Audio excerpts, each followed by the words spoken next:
If he did get captured, he wasn't likely to be treated very well.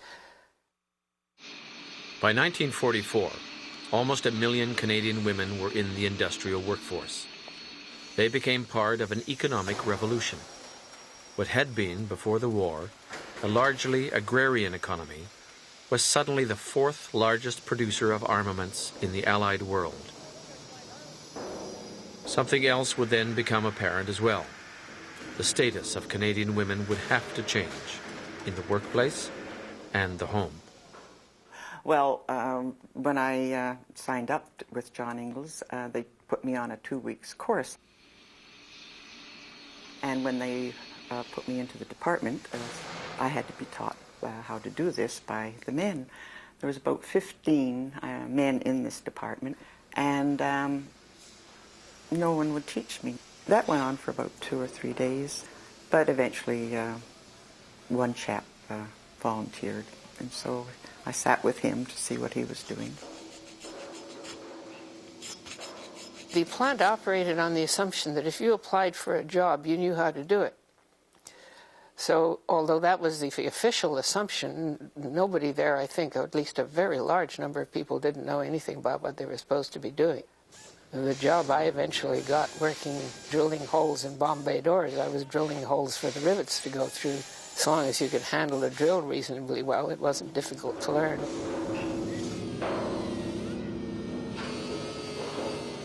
I think that for many women, this was the first time they did work. I mean, for many women who would ordinarily have stayed home as a housewife, they would be working at some sort of job during the war period. And I think that changed the way in which they saw relationships in marriages. It certainly, there were a lot of things to be worked through. As a female, I got to be what they call a shop steward at that time. And I sat in a group of shop stewards where I was the only female there. And it took a certain amount of time for me to get them to look at me as a shop steward, not just as a woman that was around there. I can remember one of them offering to, I was very concerned about some youth issue, I forget what it was in the union, and this fellow had a meeting with me, and he more or less said, you go to bed with me and I'll vote for your resolution. I was not very pleased with this kind of reception, but to be taken seriously was something we had to fight for.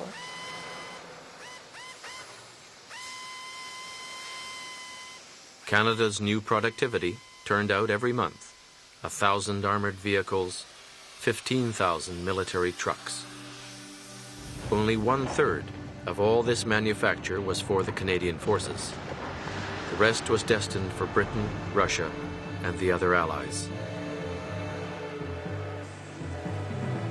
Getting all this material overseas meant greatly enlarging the merchant marine and the navy. In 1939, Canada had fewer than 30 shipyards. By 1944, 90 shipyards were in full operation.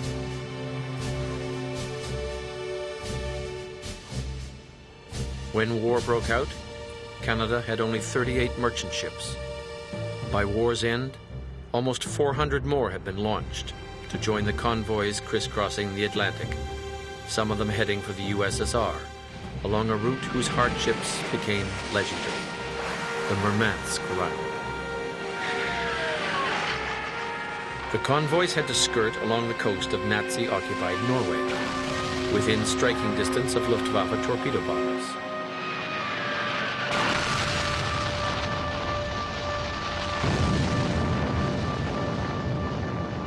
We made about 3 trips to Murmansk. They were hard. It was rough. The sea was rough, and you were always shadowed with full convoys going on. The fierce storms of the Norwegian Sea were actually welcomed by the merchant seamen. Bad weather meant the Luftwaffe wouldn't be flying. She's a pretty tough run. I mean, the weather was bad enough, and not too many people that went down in that territory came back. It was the question of if you stayed afloat, you're okay. The Allied leaders had decided the Soviet Union had to be supplied, no matter what the cost. Murmansk, high above the Arctic Circle, was the only Russian port open to the west. Shore leave was a welcomed relief after the nerve-wracking mixture of terror and boredom at sea. When you're young, your perception of life is totally different. I know in my case, the only thing I looked forward to was getting into port. I was always chronically seasick. It was always uncomfortable. You hardly ever got sufficient sleep because you were always on either 4 hours on and 4 hours off, or 4 hours on and 8 hours off. When you were on watch, you were looking out, a pair of binoculars around your neck. It wasn't very inspiring, but generally it was boredom. You'll get used to it. You'll get used to it. Never sailing, always failing. You'll get used to it. Though the British Isles may boast of the weather on their coast, the only weather they contrive is whether you'll get back alive. It's wonderful. It's marvelous. Especially when the ceiling's on the deck. You've got to get used to it, and you'll get used to it. But the chances are you'll end up in a wreck. It's almost certain. In the British Isles, it settles on the deck just like a curtain. And the chances are you'll break your ruddy neck.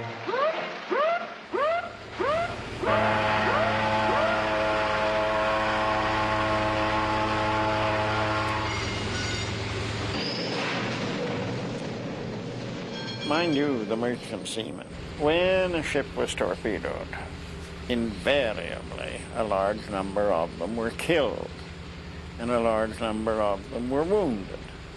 And not always were they picked up. But I was a tremendous admirer of the merchant seamen.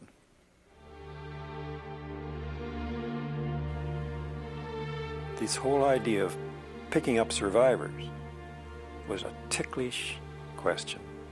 And you couldn't always stop to pick them up because you were fearful of putting yourself in jeopardy. I was on the bridge, and I saw, as we steamed along, a young man in the water, vertical, not lying down. Well, this at least provokes a doubt about whether he's dead. So I stopped and we picked him up.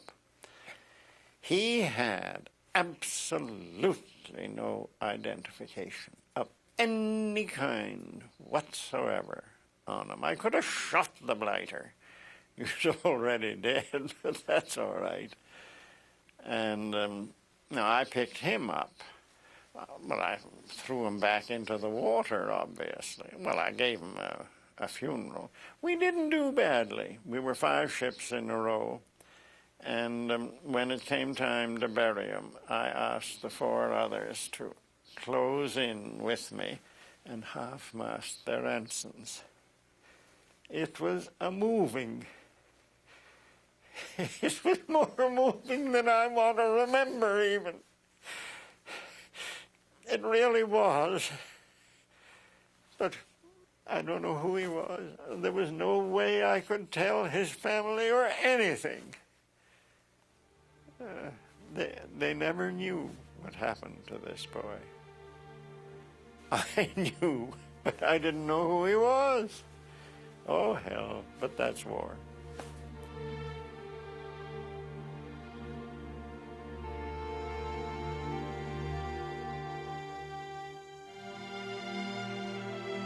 The Merchant Marines suffered the highest percentage of losses of any group serving in the war. For Canadians fighting in France, the 1st of September 1944 held special significance. That was the day they reached the site of a cross-channel raid that had failed 2 years earlier. We were going to go into Dieppe, and they thought this would be the battle of the war. The Canadians getting revenge for Dieppe, Revenge for the 900 Canadian dead, for the 2,000 taken prisoner. But fortunately, the Germans pulled out. So instead of a battle, it was a parade the following day, and the soldiers all shined up and marched. It was a beautiful parade. And the French people went crazy. Here they are. And those who tried to free us